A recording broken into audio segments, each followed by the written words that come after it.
I'm thinking about in majority of colonial societies that have colonial histories, there remains a very long time a deep resentment, and that deep resentment is because the self-determination of identities, it has not been possible in some ways. And I think that regardless of when you're talking about positive and negative peace, even though there may be negative peace in that there is no war in the its post-colonial period, it's not yet positive peace because that resentment hasn't been rooted out. So when Naima Labil talks about pride in the heritage or in the identity, there is a sense that they get to define who they are. And I think that's what is at the heart of that pride. So these are just some thoughts to share. I'm not sure how that translates or what comfortable, tidy little indicator we can find for this, but I'm hoping that with a room full of brilliant statisticians and economists and what have you, you will help us find these solutions. Naima Burgo. Hi again. Maybe I have one thing to say. For indicator 18, social cohesion, we are using 3 under indicators. The data are coming mostly from the World Value Survey. And I know for sure that there is one question, which is, do you tolerate people from different gender identity? So we could have a way to include this kind of question. It's part of my recommendation in my final report. I think this is something that to address this question of identity is critical all across the world. And it is not the same pride. I mean, this question of, it's I'm very concerned about this idea of pride, because in a way, pride could be pride of the values that you are defending, human rights, and the pride of your cultural identity could be also counterproductive. I mean, it's also sometimes what lead to nationalism and so on. So this question of pride is really, I mean, to me, is very touchy. But to address what is objective about how do you tolerate differences, people from different race, people from different countries, people from different gender, that's something that is actually objective. So one of my recommendations would be to include this question from the World Value Survey into this indicator, which offer another grid of reading, and especially this indicator, as Alma has mentioned, to compare the tolerance with the interpersonal trust is very essential to capture this idea of social capital, this idea of feeling of trust and empowerment. So I think this indicator especially is one of the most interesting to address this question of peace in the country. That would be it. Thank you very much. I want to share 2 more thoughts. One is the idea of authenticity where built heritage is concerned, I think could be also an interesting way, because it seems to me that authenticity has at the heart of it the sense of pride that in all the processes the ecosystem that supports a place. So it's something to be thought about.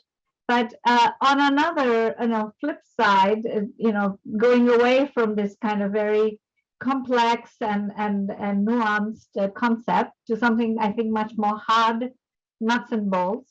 How about tourism? Because in some ways, tourists only go where there is where they feel that there is peace, whether it is perceived peace or actual peace.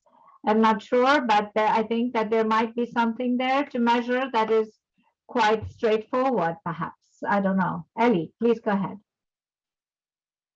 Yeah, I mean, that's a really interesting. Well, first of all, let me answer the previous question, the earlier question about empirical data on culture and peace. The answer is no. There's very little in terms of research that looks at this in a kind of empirical fashion. It's largely qualitative research, and that is largely because there are not that many ways to measure peace empirically, and it's back to the same issue that we come back to over and over again. That people that say they're measuring peace empirically are largely measuring violence. They're largely measuring, counting statistics around violence, and not necessarily this kind of more difficult to capture changes to social relations and so on.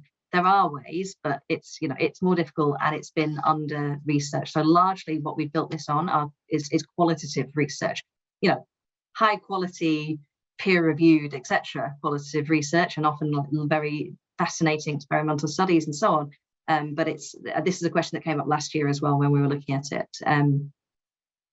This discussion around heritage I find fascinating, because I agree with, I think, Simon, you're right to kind of point out in your presentation that there's a bit of a, let's not make any assumptions about the role of heritage in building peace, because heritage can be a real flashpoint for conflict. It can be instrumentalized in order to legitimize conflict. It can become the target of violence. It can become an object of dispute and so on. So it really can have this relationship with conflict that is very problematic. But I think there are ways that we can look at it that are incredibly interesting, that can tell us a story about peace building. So this point about tourism, Jyoti, I think it's a good one. I think if you are having tourists from different countries visiting, from neighboring countries visiting a heritage site, that normally shows relatively good relationships. If you've got a variety of different people from different backgrounds able to visit a heritage site within the country, that normally shows a pretty good relationship, a pretty good level of peace. Because if you're actually saying this is X group's heritage site and Y group aren't allowed to set foot here, that's not a good sign. So the kind of statistics about who's visiting or participating in a form of heritage can be really, really useful.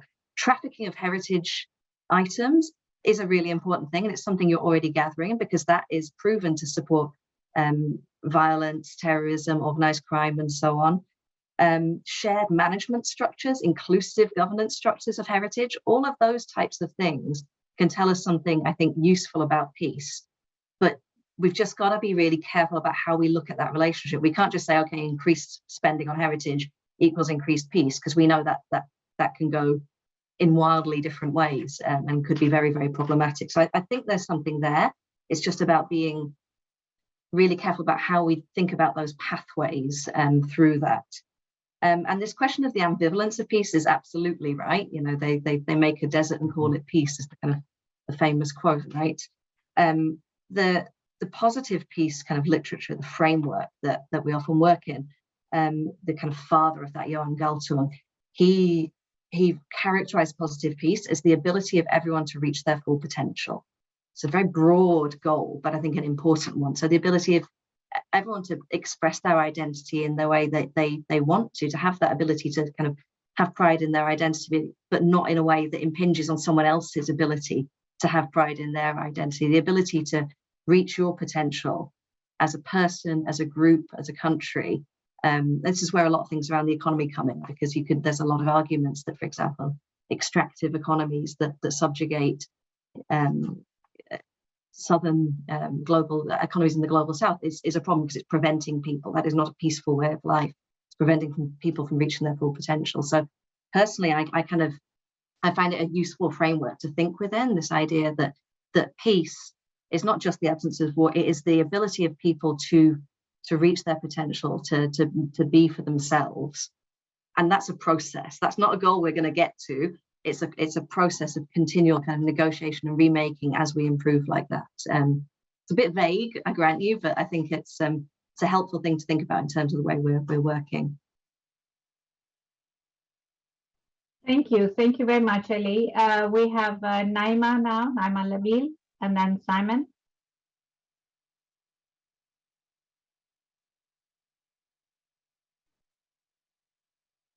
Merci. Je voudrais juste dire... Thank you very much.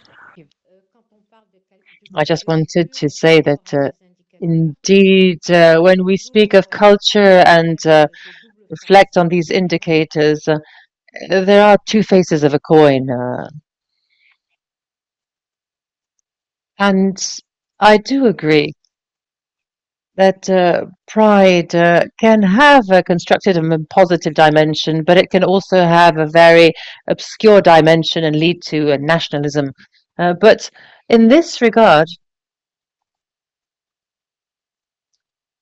be because of all the work we are putting in these indicators and culture, we need to remain vigilant and avoid remaining in a static point of view and make sure that we keep a very dynamic point of view and contextualize what we are doing.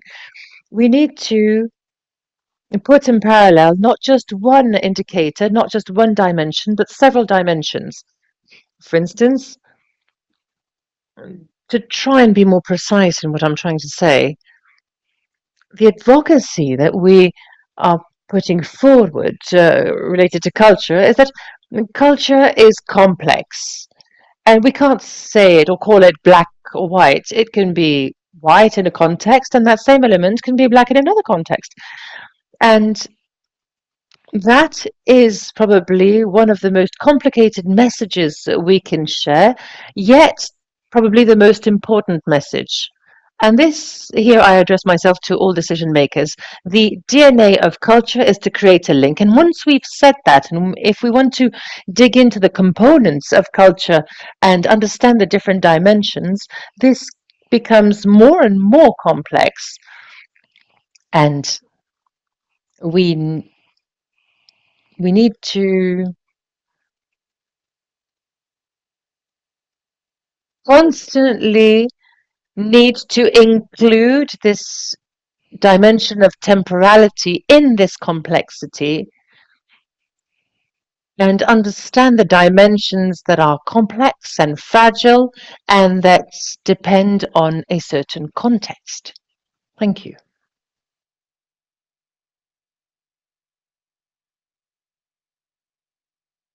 Thank you. Thank you very much. Ellie, your hand is up, or did you want to take the floor, or we move? Oh, no, okay. Simon, and then Naima Burgo. Thank you, Jyoti. I think Naima's last point is really important, and I think it maybe what we are building here is similar to what we build with culture, in the sense that we will be measuring several different dimensions, and the interaction between them will give something of a result. So, for example, to take your point about tourism, I've just read a major handbook of so many 20, 30 pages about a region of the world which explicitly uses tourism to cover over its conflicts. But if we look at the other side, tourists who so the events are there in these regions, the region I'm talking about, in many countries, to explicitly to cover over these conflicts. But on the other hand, most of them, tourists don't go to these countries. So the effective level of tourism, especially international tourism, may help here. But then what happens, of course, even in these cases, is international tourists are led, sometimes with armed guard almost, to a particular site, which is fenced off with barbed wire and so on, so that there is a thing to be looked at.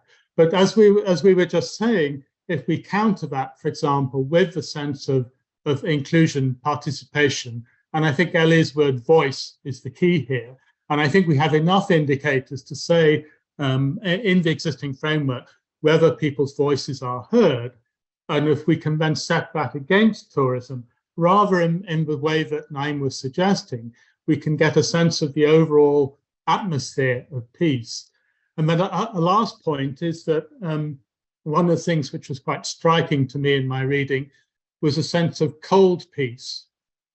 So there are some countries in the world where there's a cold peace, where people are not nicely sitting down, talking to each other, but where they understand that conflict is going to get them into more trouble and into areas of destroy their existing way of life and so on. And so again, I just mentioned that to show, as Ellie was saying, that peace has a different complexion in different areas. And that cold peace, although not a peace that many of us would recognize, is to those societies seen as a better alternative than other things that they're doing. And so, as it were, the message there is almost don't push too much. We shouldn't see those countries as being in conflict. The peace that they have is a peace which works for them. Thank you. Thank you. Thank you very much, Naima Burgo. And I think we're moving now towards wrapping up. I don't know if there's anybody else who has been waiting to raise their hand. Please do so, because we will be closing very shortly. Naima Burgo, please go ahead. Je voulais réagir à ce que mon homonyme Naïma a introduit. C'est la question. Yes, I just wanted to react to what my eponym speaker Naima actually introduced in terms of notion. They know how, in terms of peace building, just like the notion of pride and gender are all extremely subtle and delicate notions. And I'd like to come back to indicator number 18 also, by the way, because it varies so greatly from one country to another. And some countries can resort to the regional Afrobarometer, say, or the Arabian barometer, for example. There are a number of these regional barometers that can be used as a benchmark, and then there's the world reference that we use for indicator 18, but also for the gender equality centered indicators. So what seems interesting to me with this sort of data source is that since now more than 15, if not 20 years, we've come to a certain historical trend enabling us to have a little more hindsight. But what is important is nevertheless to make sure that all of these trends can be contextualized. And I also wanted to tell you about Burkina Faso, with which I've worked since 2013 on CIS and on this last cultural indicators trends. At the time in 2013, we're able to dissociate. Any other last thoughts? Anyone who would like to sum up and give us a very tidy little package of exactly what we should be doing to include these indicators or include some indicators within our framework? No tidy solutions forthcoming from this room of brilliant statisticians, economists, sociologists, cultural policy specialists. Okay, there's a lot of activity on the whiteboards, which is wonderful to see. I want to just then see if we could invite you all to turn on your cameras for just a minute so that we could take a nice group photo, which we should have done also yesterday when we had all the national and local teams presenting. And so we can take some family photos across the several screens that we have.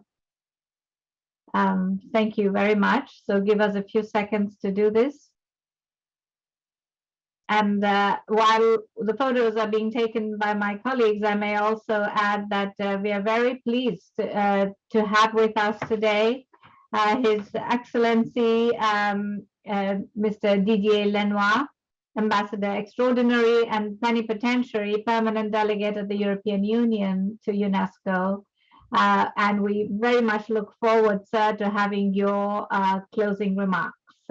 So right after the photographs, we will be delighted to hear from you. So I hope my colleagues have captured all the different screens. Please give us a sign when you're done.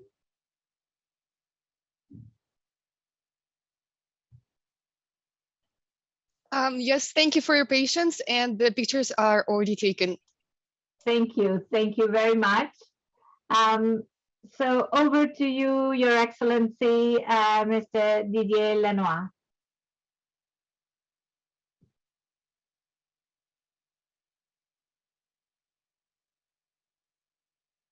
And you may feel free to speak in English or French as we have interpretation.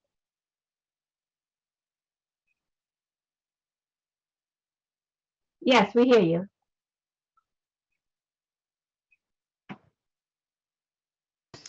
Well, thank you very much for giving me the opportunity to take the floor. Of course, I will not ambition to sum up some debates which I found both very enriching and interesting, with extremely diverse perspectives and experiences and cultural viewpoints, all centered around a common goal, obviously, which had to do with revisiting and improving or developing this methodology, which was in a way coming about as a supernovae at the time in order to try and promote the transformational power of culture. What I really was interested among those debates had to do with the challenging aspect precisely of those, of the integration of those diversified culture by definition per se, yet trying to fit all of these experiences and cultures